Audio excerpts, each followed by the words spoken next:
Alors, on va parler à présent de pharmacoépidémiologie, et je vais inviter les personnes qui participent à cette séquence à me rejoindre sur scène. En guise d'introduction, nous allons voir ensemble quelles sont les données E3N disponibles et c'est Agnès Fournier, épidémiologiste. Voilà, vous êtes parfaite, vous vous installez d'emblée au bon endroit. Est-ce que vous pouvez nous présenter, Agnès, le bilan des principaux résultats E3N, s'il vous plaît? Oui, bonjour à tous. Alors pour commencer, je vais vous dire ce que c'est que la pharmacoépidémiologie. Donc tout simplement, c'est de l'épidémiologie dans laquelle le facteur d'exposition est un médicament. Plus précisément, il s'agit de la discipline mettant en application les méthodes et ou le raisonnement épidémiologique pour évaluer, généralement sur de grandes populations, l'efficacité, le risque, le bénéfice et l'usage des médicaments en vie réelle. En vie réelle, ça veut dire hors d'un contexte expérimental. Alors pourquoi réalise-t-on des études pharmacoépidémiologiques? Eh bien parce que, avant leur autorisation de mise sur le marché, les médicaments sont généralement évalués dans des essais thérapeutiques contrôlés et randomisés. Et la pharmacoépidémiologie va permettre de compléter les informations issues de ces essais à partir de données récoltées en vie réelle, c'est-à-dire une fois, le médicament mis sur le marché. Alors, les études pharmacoépidémiologiques vont permettre d'apporter des informations sur les effets d'un médicament dans une population plus large que celle sur laquelle il a été initialement testé. Elles vont permettre également d'apporter des informations sur les effets de dose ou de durée de traitement qui n'ont pas été évalués dans les essais randomisés. Par ailleurs, les essais cliniques incluent généralement des effectifs limités et ne sont donc pas en mesure de mettre en évidence des effets secondaires rares, par exemple. Et enfin, les essais cliniques sont généralement effectués sur des périodes relativement courtes et, de fait, ne peuvent apporter d'informations sur les effets à long terme des médicaments qu'ils évaluent. Les études pharmacoépidémiologiques vont là permettre d'étudier les effets à plus long terme des médicaments. Alors typiquement, l'influence de la prise chronique d'un médicament sur le risque de cancer est généralement non évaluable dans un essai clinique à cause de suivis trop courts et d'effectifs insuffisants. Et là, la pharmacoépidémiologie a toute sa place.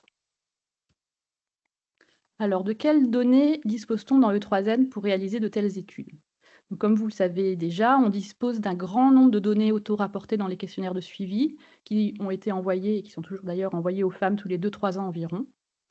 On a notamment des données mises à jour régulièrement sur le poids, la taille, la consommation de tabac, etc. Et bien sûr sur la survenue de certaines maladies importantes comme le cancer.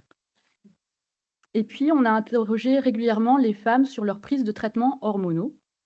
Et ces données nous ont permis, à partir de l'année 2005, de produire toute une série d'informations sur les risques et les bénéfices associés donc aux traitements hormonaux de la ménopause. Donc vous savez peut-être qu'en 2003, les autorités de santé ont recommandé que les traitements hormonaux de la ménopause, ou THM, soient utilisés uniquement en cas de symptômes de la ménopause altérant la qualité de vie, et ce pour la durée la plus courte possible. Et ces recommandations faisaient suite à des études américaines et anglaises qui montraient notamment une augmentation importante du risque de cancer du sein avec l'utilisation de ces traitements.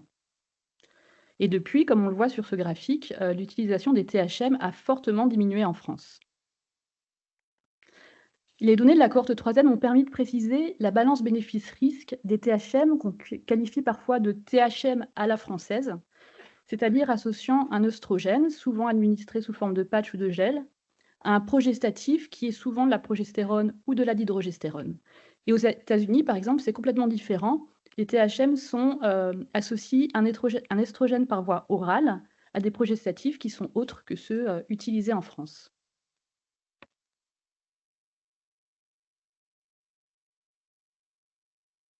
Donc ainsi, on a montré que les THM dont la composante progestative consiste en de la progestérone ou en de la dihydrogestérone augmentent moins, même s'ils augmentent un peu, ils augmentent moins le risque de cancer du sein que ceux comportant un autre progestatif. D'un autre côté, on a trouvé que ces THM qui sont moins risqués vis-à-vis du risque de cancer du sein apportaient une protection insuffisante contre le risque de cancer de l'endomètre ou contre le risque de cancer de l'ovaire.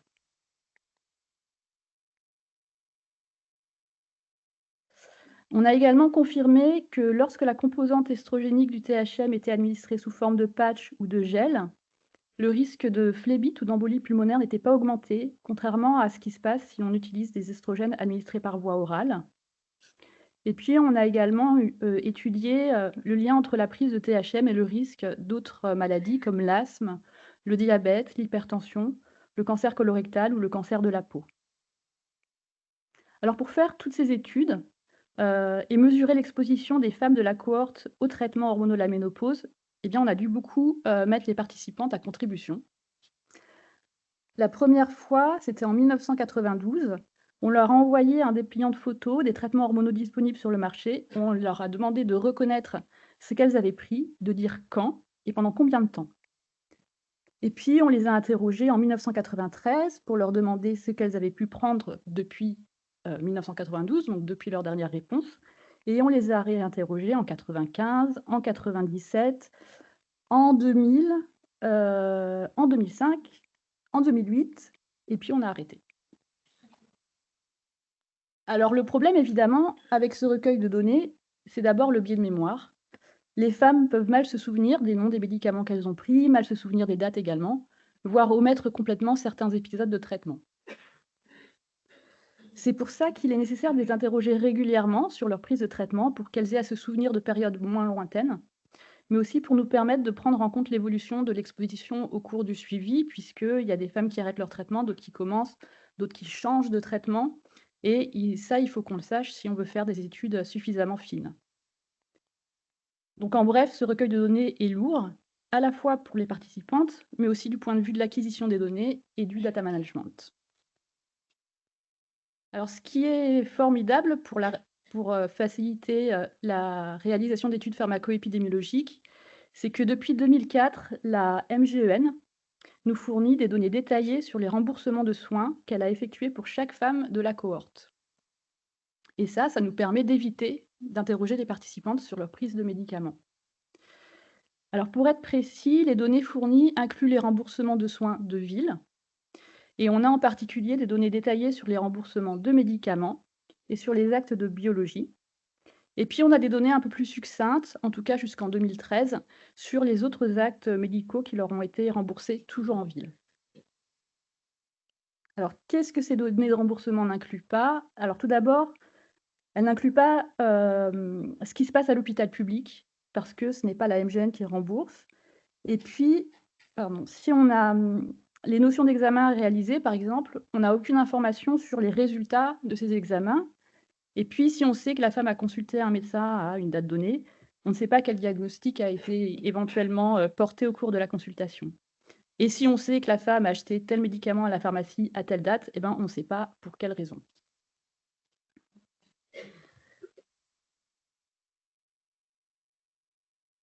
Alors, voilà concrètement un exemple des données qu'on peut avoir. Donc ici, on a une femme E3N née en 1948. Et voilà ce que nous dit la base de remboursement de la MGEN. Donc elle nous dit qu'en 2014, cette femme a eu une radio du pied, vraisemblablement à la suite d'une fracture, puisque la radio a été suivie d'une consultation chez le généraliste, avec ensuite la délivrance de médicaments anti-ostéoporose. Et puis en plus, après, il y a eu un dosage sanguin de vitamine D. Par ailleurs, dans les questionnaires de suivi, elle nous a indiqué avoir été ménopausée à 51 ans, avoir eu 2 enfants, peser 57 kilos et n'avoir jamais fumé. Donc, en combinant les données des questionnaires aux données de remboursement de la MGEN, on a pu réaliser un certain nombre d'études pharmacoépidémiologiques et je vais vous donner quelques exemples. Donc, le premier exemple, c'est une étude sur le lien entre biphosphonates et risque de survenue de cancer du sein. Les biphosphonates constituent un traitement de l'ostéoporose post-ménopausique. Alors pourquoi est-ce qu'on s'est intéressé au lien entre biphosphonates et cancer du sein? Tout d'abord parce que les études précliniques montraient qu'en plus de leurs effets sur l'os, les biphosphonates pouvaient avoir une activité antitumorale. Et par ailleurs, certaines études épidémiologiques avaient trouvé une diminution de risque de cancer du sein chez les personnes qui avaient utilisé des biphosphonates.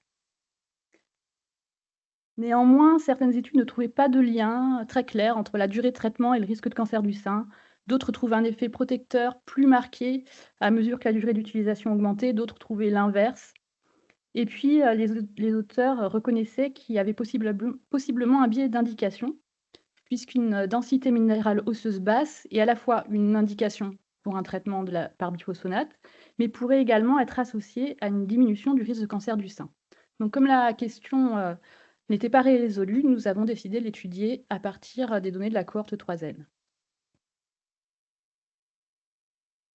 Alors, pour voir s'il y avait un lien entre la prise de biphosphonate et le risque de cancer du sein, on s'est basé sur les données de 65 000 femmes à peu près, qui ont été suivies entre 2004 et 2011, avec presque 2500 cas de cancer du sein diagnostiqués sur cette période. Et donc, l'exposition au biphosphonate a été identifiée de façon très détaillée grâce aux données de remboursement de médicaments de la MGEN. Et puis, on a utilisé principalement les données de questionnaire pour cette fois ajuster nos analyses sur les facteurs de risque de cancer du sein, comme l'indice de masse corporelle ou l'utilisation de traitements hormonaux de la ménopause. Et on avait également des données sur les antécédents d'ostéoporose et de fractures, ainsi que sur la réalisation d'ostéodensitométrie, ce qui était un atout important pour contrôler le biais d'indication que j'ai évoqué tout à l'heure. Et en tenant compte de tous ces paramètres, nous n'avons pas trouvé de lien entre la prise de biphosphonate et le risque de cancer du sein en post-ménopause. Donc, nos résultats n'étaient pas en faveur d'un effet protecteur vis-à-vis du risque de survenue d'un cancer du sein des biphosphonates, contrairement à ce qui avait été suggéré précédemment dans d'autres études. Un autre exemple, c'est les antidépresseurs.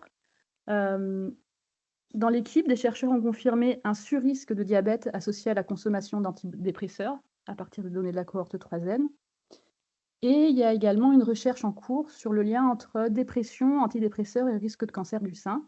L'hypothèse étant que la dépression serait associée à un surrisque de cancer du sein et que son traitement par antidépresseur pourrait diminuer ce surrisque. Voilà un dernier exemple qui concerne les statines. Donc, les statines sont des médicaments largement utilisés contre l'excès de cholestérol et elles ont des propriétés potentiellement antitumorales, mais d'un autre côté, elles sont potentiellement photosensibilisantes. Alors, il y a quelques années, une doctorante a étudié le lien entre statine et risque de cancer de la peau. Et pour étudier de façon approfondie ce lien, elle a utilisé des informations auto-rapportées par les participants dans les questionnaires de suivi, notamment sur les facteurs de risque de cancer de la peau, comme leur phénotype pigmentaire. Et pour ce qui est de l'utilisation de statines, elle s'est appuyée sur les données de remboursement de la MGEN. Et cette étude a montré une diminution du risque de carcinome basocellulaire chez les femmes exposées aux statines, d'une part, mais à l'inverse, une augmentation du risque de mélanome chez les femmes exposées aux statines lorsque les doses de rayonnement UV résidentiel étaient élevées ou lorsque la peau est claire, ce qui suggère en effet un effet photosensibilisant de ces molécules. Alors, le nombre d'études épidémiologiques sur ce sujet étant limité, ces résultats invitent à poursuivre les investigations, mais en attendant, il paraît important de bien se protéger du soleil lors de la prise de statines, qui sont donc des médicaments potentiellement photosensibilisants. Alors, tous ces travaux illustrent bien l'intérêt de combiner des données issues de bases de données de remboursement de médicaments avec des données auto-rapportées par les participants pour réaliser des études pharmaco-épidémiologiques. Donc, le fait de disposer d'une base de remboursement de médicaments permet d'identifier et de caractériser de façon vraiment précise les expositions aux médicaments d'intérêt. Et par ailleurs, les données issues des questionnaires de suivi permettent de prendre en compte des facteurs de confusion potentiels qui sont généralement non disponibles dans les bases de données médico-administratives, comme dans les exemples précédents, les antécédents d'ostéoporose ou les antécédents de dépression ou le phototype cutané. Enfin, les événements de santé sont d'abord auto-rapportés par les participantes, puis l'équipe de validation de l'équipe E3N les documente, les valide et les code, ce qui nous permet de réaliser des analyses sur des événements de santé bien caractérisés, comme certains sont listés ici. Il y a donc de nombreux projets de pharmacoépidémiologie en cours ou possibles à partir des données de la cohorte 3N. Ces projets peuvent avoir pour objectif d'étudier les effets sur le risque de maladies chroniques de médicaments assez largement utilisés dans la population, c'est-à-dire des effets qui peuvent avoir un effet non négligeable en termes de santé publique. Par exemple, Eléa Olivier va nous parler tout à l'heure de ses travaux sur le lien entre utilisation de glucocorticoïdes et risque de cancer. Il peut également s'agir d'études réalisées dans une optique de repositionnement de médicaments, c'est-à-dire, d'identification de médicaments qui pourraient avoir un effet préventif ou curatif sur une autre pathologie que celle pour laquelle ils sont indiqués. Et Titua Nguyen va nous parler tout à l'heure de cette approche dans le domaine de la maladie de Parkinson. Je vous remercie.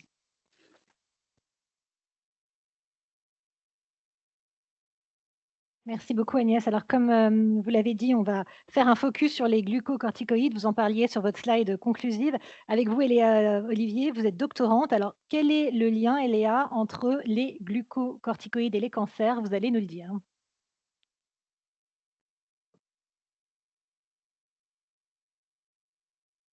Donc bonjour à toutes et à tous.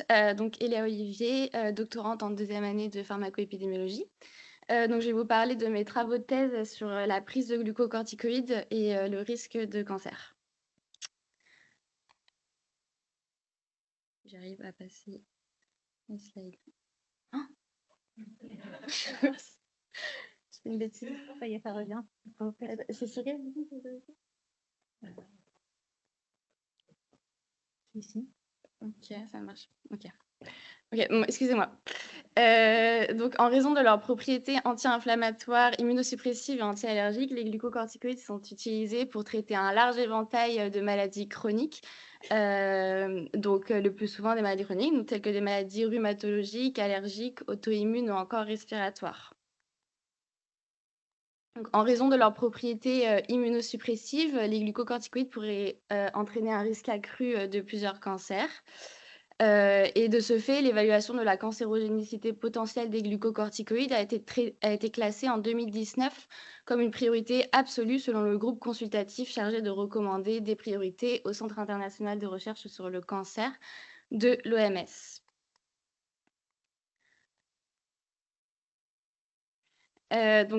Certaines études épidémiologiques ont déjà montré une augmentation du risque de cancer chez les utilisateurs de glucocorticoïdes comparé aux non-utilisateurs, notamment chez des cancers plutôt liés à l'immunosuppression. Cependant, j'ai réalisé une revue systématique sur le sujet et les preuves sont encore insuffisantes pour en tirer des conclusions. On a notamment un nombre d'études trop faibles par type de cancer, des résultats contradictoires, des données de faible qualité ou encore hétérogènes avec de nombreux biais, notamment le biais de détection. C'est-à-dire que les patients sous glucocorticoïdes sont plus suivis médicalement et donc plus susceptibles de se faire diagnostiquer d'un cancer, ou encore un biais d'indication avec une difficulté de séparer l'effet des glucocorticoïdes et celui de la maladie sous-jacente qui induit la prescription. Donc, globalement, l'effet des glucocorticoïdes, il va varier selon la voie d'administration, le type de cancer ou encore le sous-type de cancer.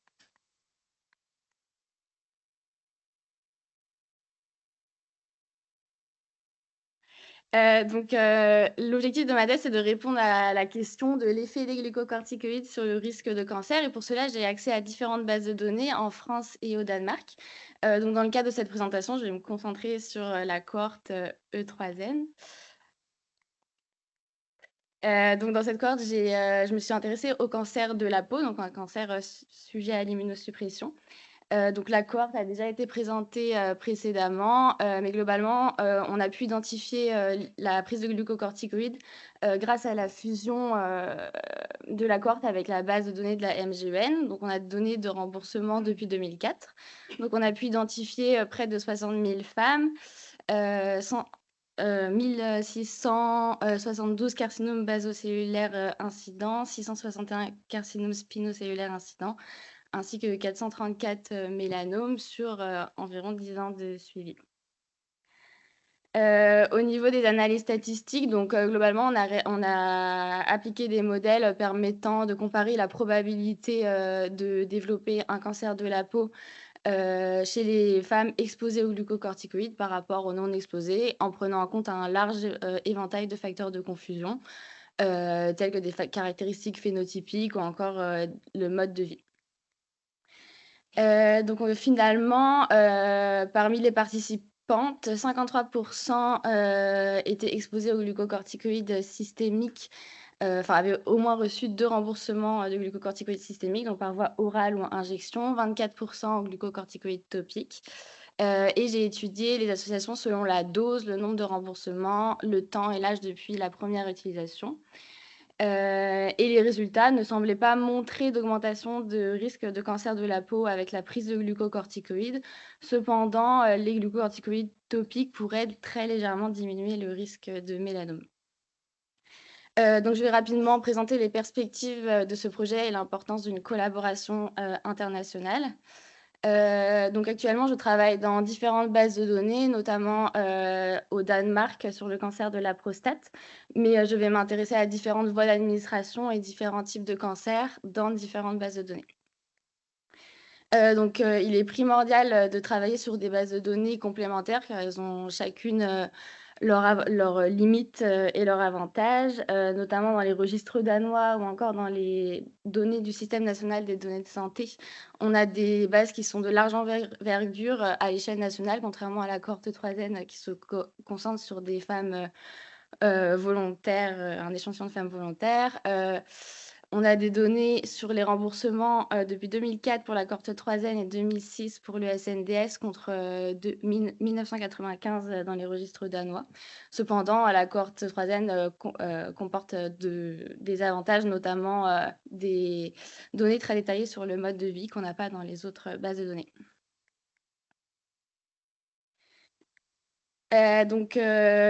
Finalement, l'objectif de ma thèse est de produire des résultats robustes sur l'effet des glucocorticoïdes sur le risque de cancer dans plusieurs bases de données et populations à l'aide de différentes méthodes, approches méthodologiques et différentes bases de données.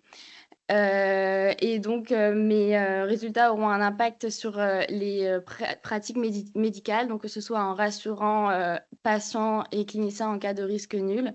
Et à l'inverse, si des effets cancérigènes sont décelés, mes travaux permettront d'alerter et d'inciter les praticiens à modifier les pratiques de prescription.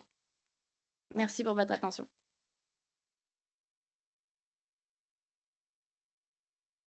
Merci beaucoup, Eléa. Alors, Titua Nguyen, je vous propose de me rejoindre à votre tour. Vous êtes postdoctorante et vous allez, quant à vous, nous parler du repositionnement des médicaments. Celle-ci pour aller à la slide suivante. Oui.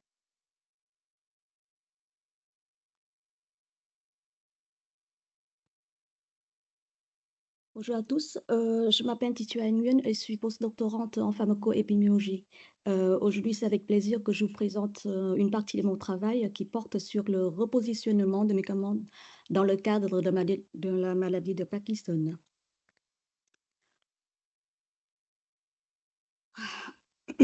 Alors, tout à l'heure, Dr Agnès Fournier, vous avez présenté la mission d'une étude de pharmacoépidémiologie, qui est la discipline mettant en application les méthodes et ou le raisonnement épidémiologique pour...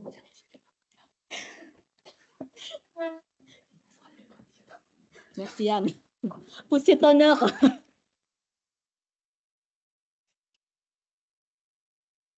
Merci. Donc, c'est la discipline mettant en application les méthodes ou le raisonnement épidémiologique pour évaluer, généralement sur de grandes populations, l'efficacité, le risque, le bénéfice et l'usage des médicaments en vie réelle. Parmi les approches qui étudient le bénéfice des médicaments, je vous en présente une aujourd'hui qui s'appelle le repositionnement des médicaments. Son principe, c'est d'utiliser un médicament déjà existant, mais qui est utilisé, indiqué dans les pathologies autres celles pour lesquelles on a envie de repositionner un médicament pour chercher un nouveau traitement pour la maladie d'intérêt. Dans le passé, il y a plusieurs exemples de médicaments qui ont été repositionnés et qui marchent très bien.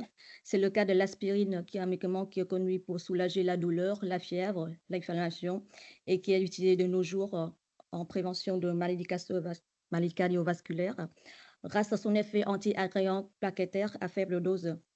Ou encore un exemple intéressant de l'amantadine, qui est un médicament qui a été initialement utilisé contre l'influenza et qui est de nos jours utilisé en combinaison avec la lévodopa dans la maladie de Parkinson.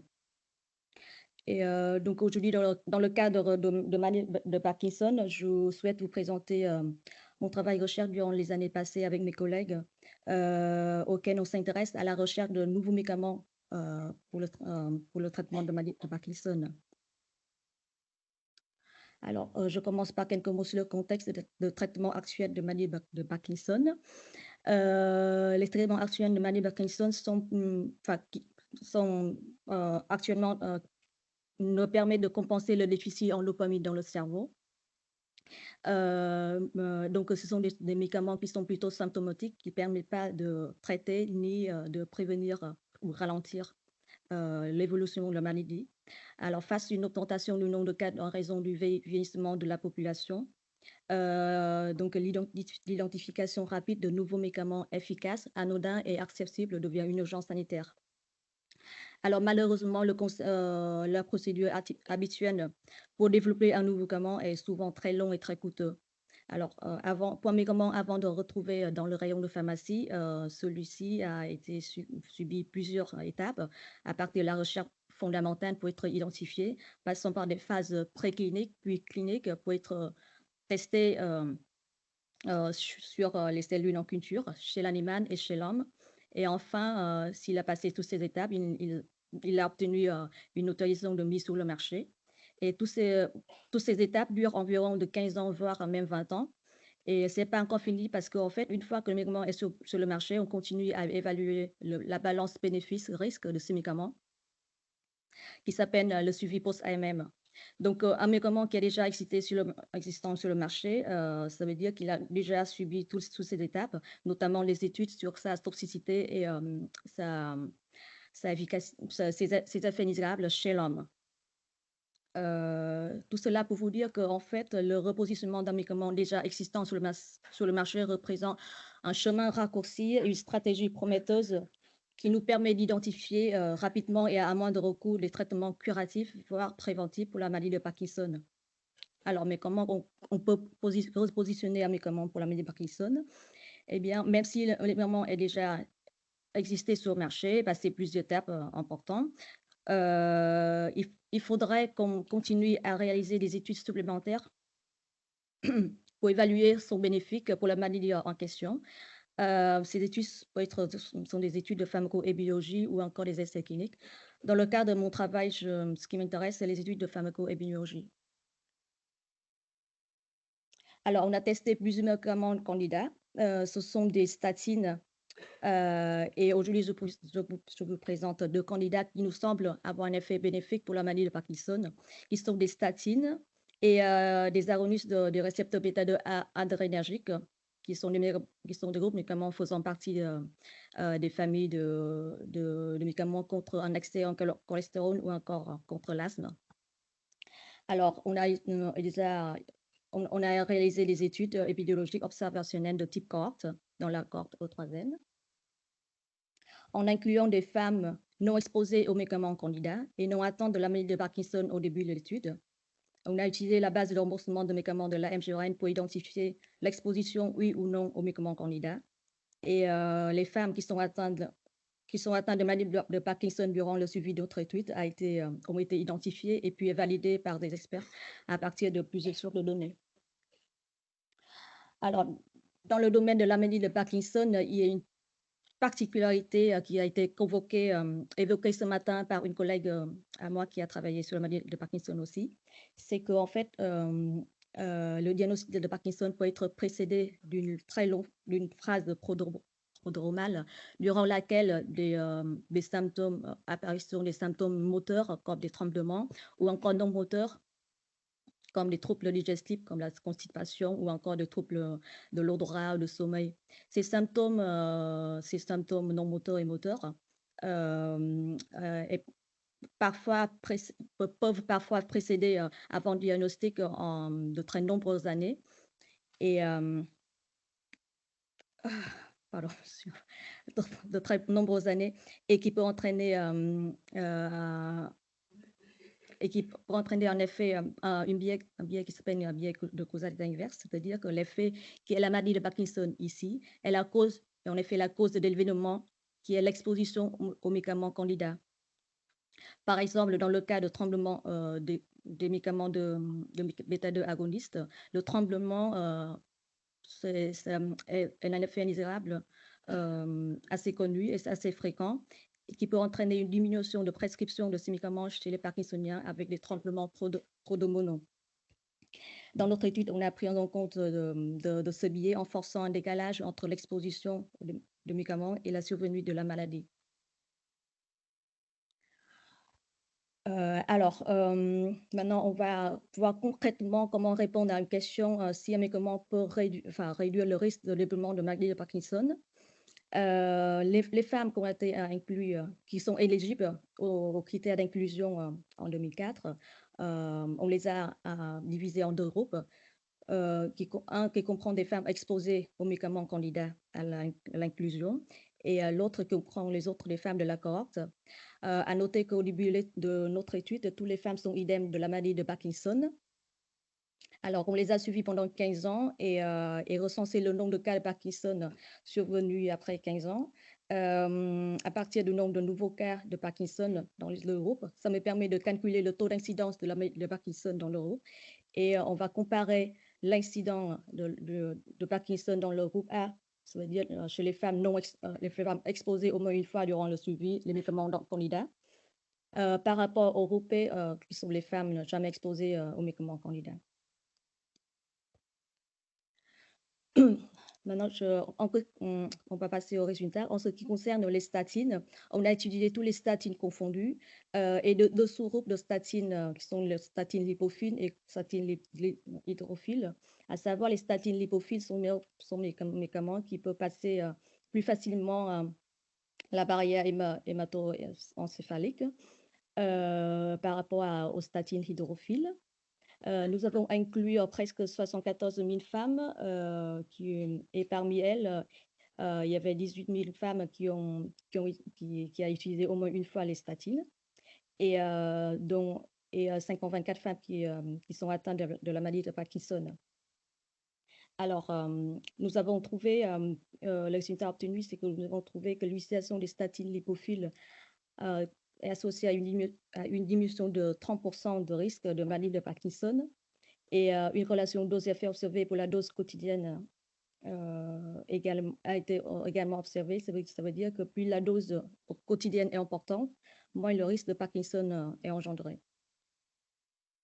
En ce qui concerne les bêta-2 agonistes, nous avons étudié tous les bêta-2 agonistes confondus aussi, et les deux groupes, à savoir les bêta-2 agonistes à courte durée d'action et à longue ou très longue durée d'action, à savoir que les bêta-2 agonistes à longue ou très longue durée d'action, ils passent plus facilement la barrière hémato-encéphalique par rapport aux bêta-2 agonistes à courte durée d'action.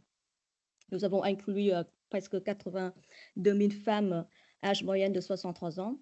Et parmi elles, il y a environ 15 000 femmes qui ont utilisé au moins une fois les bêta-2 agonistes durant 15 ans de suivi et 579 femmes atteintes de la maladie de Parkinson.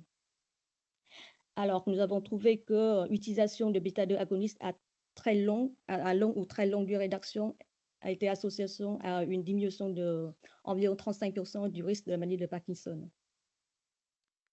Alors, pour résumer, nos études ont démontré que certaines statines lipophiles et bêta-2 agonistes à longue ou très longue durée d'action peuvent être intéressants à tester par les essais cliniques comme les prochaines étapes afin de confirmer l'intérêt pour la maladie de Parkinson.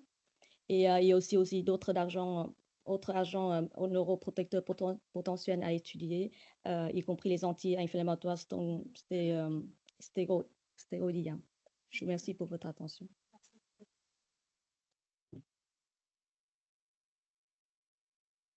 Merci beaucoup, Tituei. On va terminer cette séquence avec vous, Mahdi Cheikh. Alors, vous exercez en tant qu'épidémiologiste au sein du Centre international de recherche sur le cancer et vous allez nous parler, quant à vous, comme c'est écrit sur l'écran, des liens entre opioïdes et cancer. Your speech will be in English. The stage is yours. Bonjour à toutes et à tous. I know this. So, sorry, just a little English practice for 50 minutes, probably.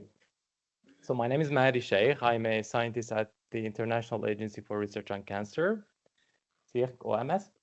I'll talk about opioids and cancer. I'll talk slowly, so I hope everybody understands.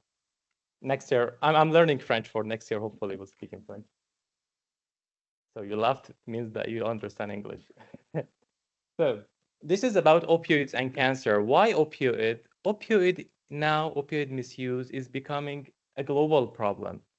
Many countries in the world are affected by opioid misuse, using opioid a lot.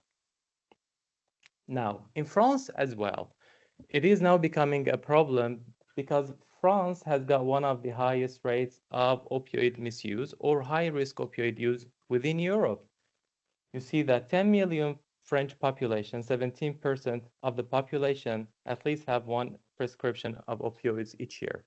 So the exposure is important. This is something that is important for France and for the world as well.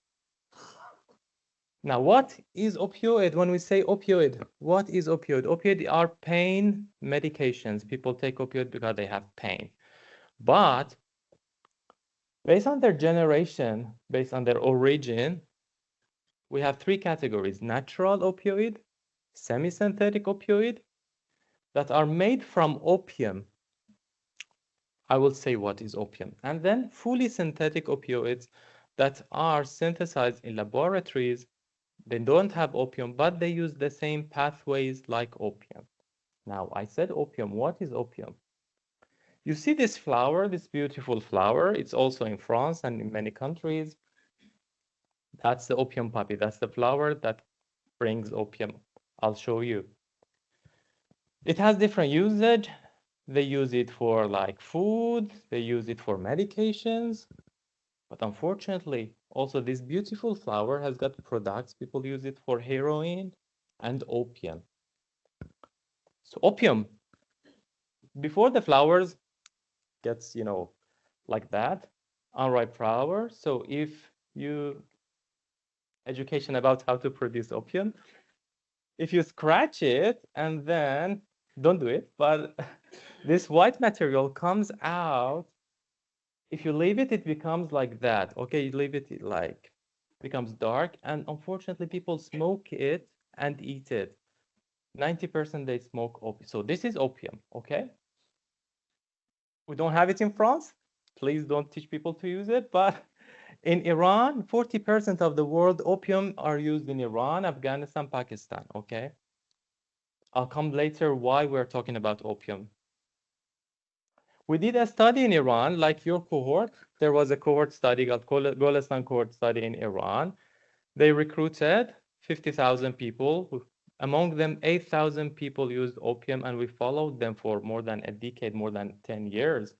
And what we found that using opium, both smoking and eating opium, increased the risk for these three cancers at larynx, lung, and bladder by more than 2 times.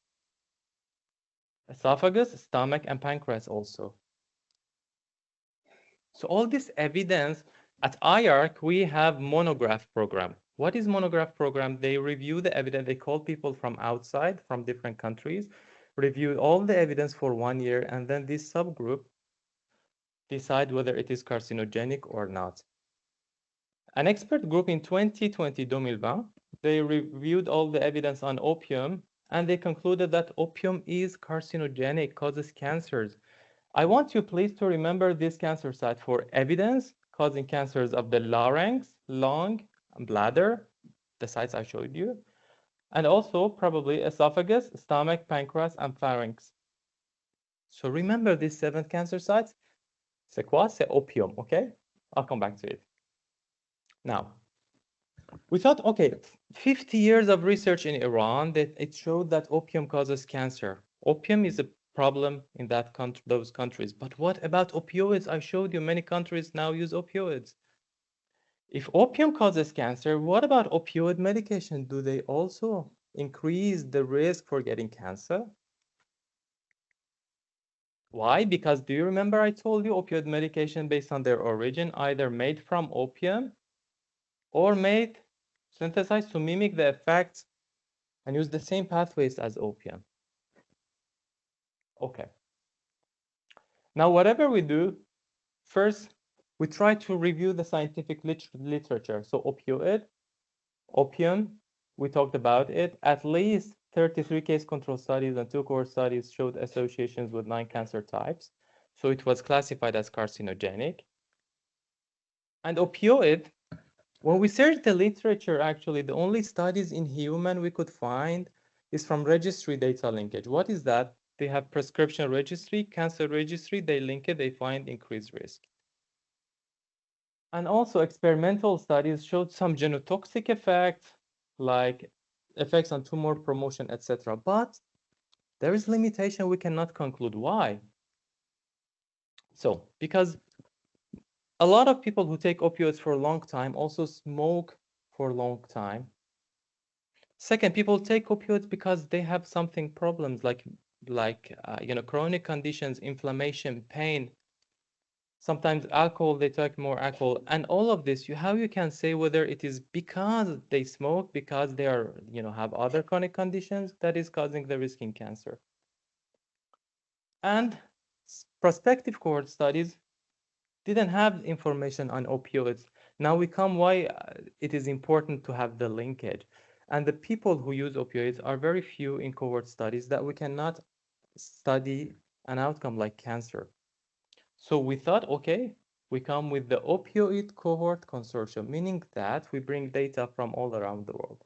Now we have the E3N in France, and it is linked to the MJON, right? So now we have this linkage. We know who uses opioids, for how long people use opioids, and we have how long they smoke, drank alcohol, what are the conditions they have. So we came up with this cohort consortium, bringing a lot of these studies together, and see your data is contributing to the world problem and also to solve one of these problems, hopefully, to answer the question.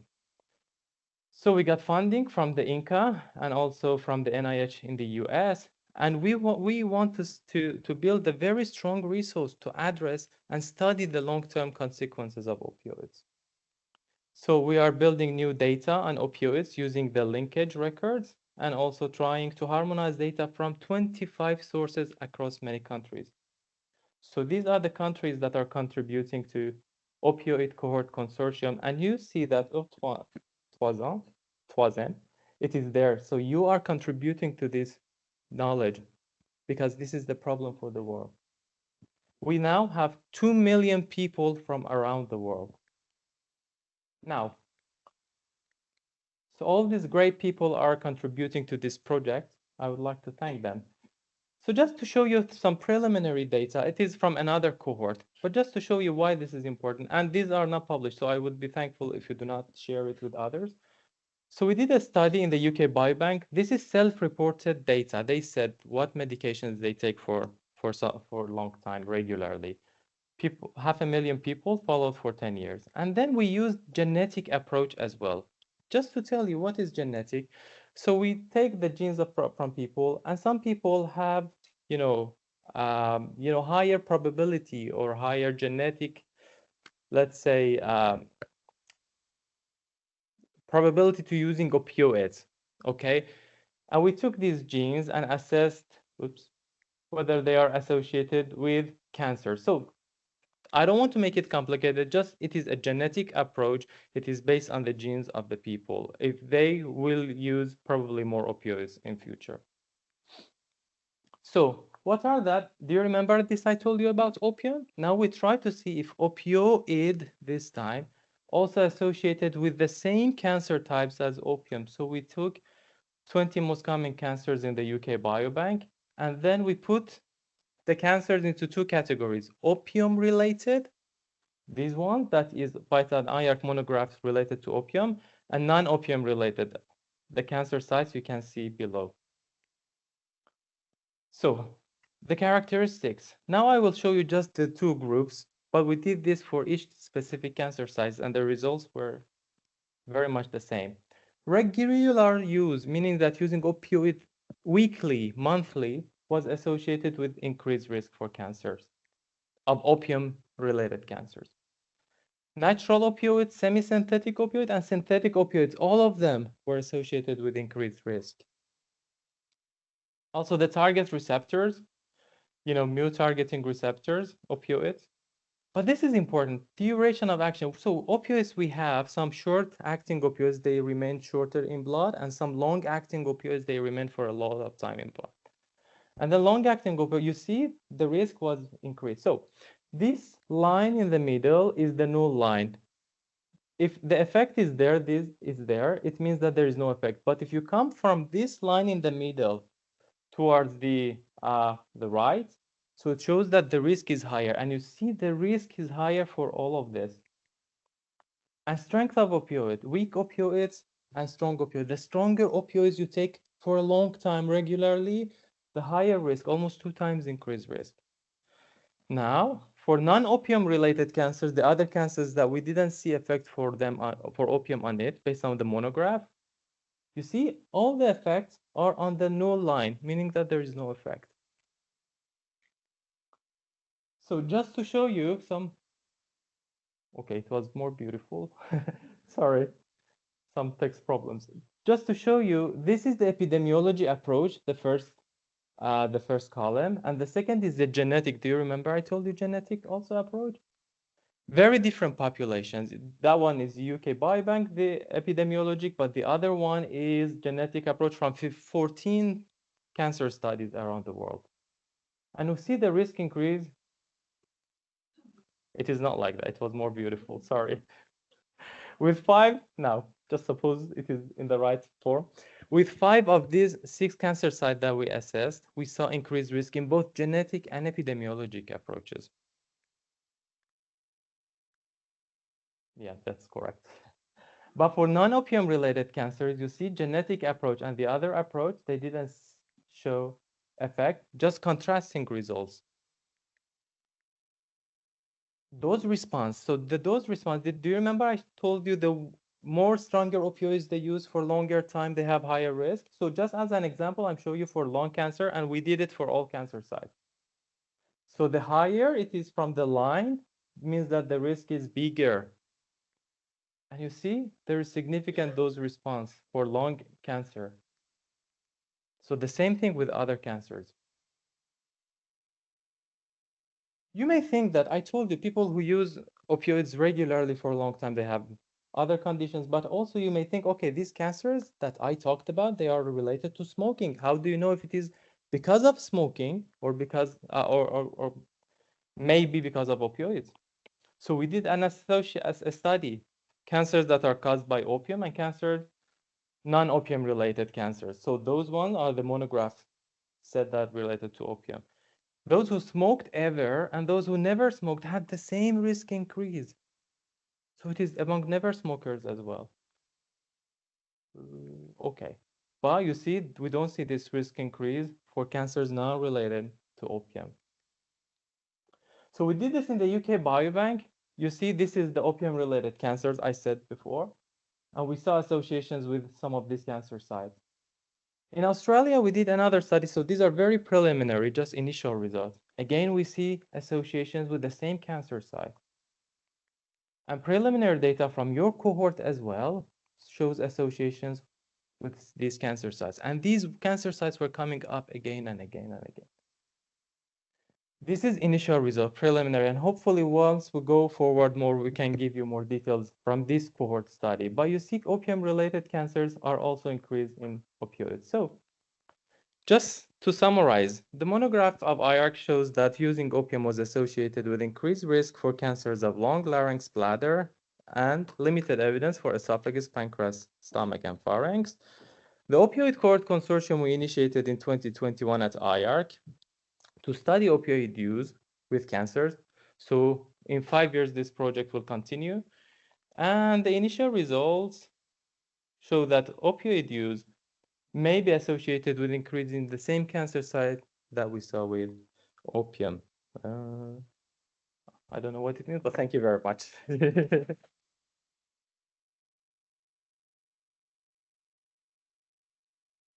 You said you're learning French, so next year your presentation will have to be in French, right? Est-ce que vous avez des questions à l'issue de cette séquence pour nos différents orateurs? Si tel est le cas, comme d'habitude, n'hésitez pas à vous manifester en levant la main. Oui, une question de madame.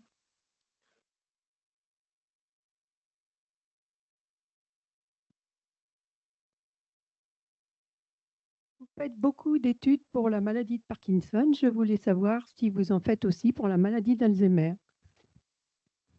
qui touche peut-être plus de personnes.